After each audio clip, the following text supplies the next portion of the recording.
dosegli. Ne samo pripadniki 72. brigade, predvsem tudi pripadniki, kateri so bili vključeni v aktivnosti 72. brigade, tako v okviru izgradnje motorizirane bataljonske bojne skupine, predvsem pripadniki iz logistične brigade in tudi v tistem delu, kar smo skupaj dosegli v mesecu oktobru, doseganje končnih operativnih zmogljivosti tankovskega voda.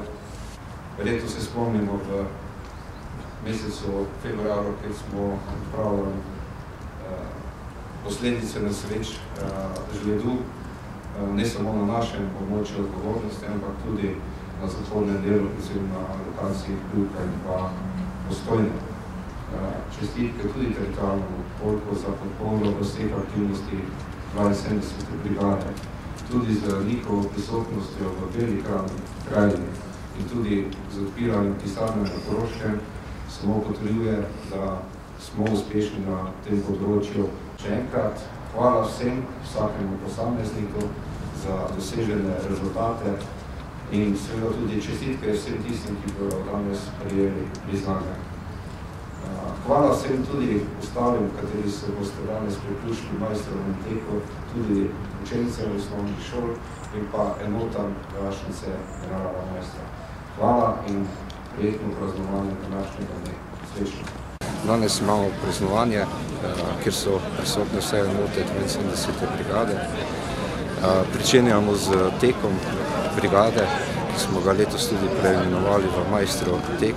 Prisotni so tu ne samo pripadniki 72. brigade, ampak tudi pripadniki drugih enot Slovenske vojske, ki so nastanjene tukaj v Vojašnici generala majstra.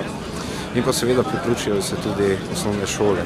Tako da ta tek bo zanimiv, je kratek, cirka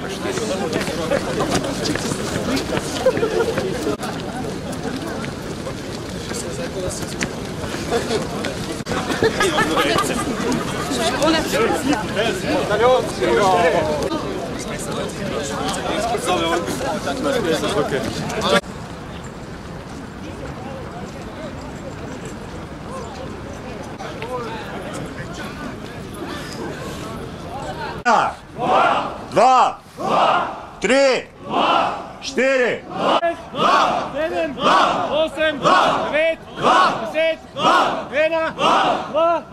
Verjamem, da boste tudi z novimi sodelavci, ki se vam bodo v prihodnjih mesecih pridružili, prenesli pozitivne sporočila današnjega dne, saj je Slovenska vojska še naprej odprta za vse tiste, ki se nam želijo pridružiti. Na koncu se vam še enkrat zahvaljujem za prispevek k ohranjanju spomina na pomembne osebnosti naše zgodovine.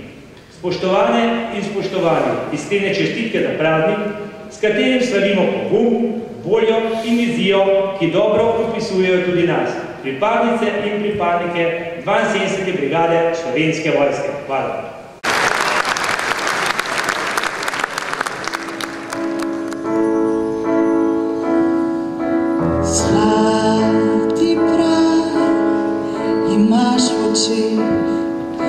Zlati prah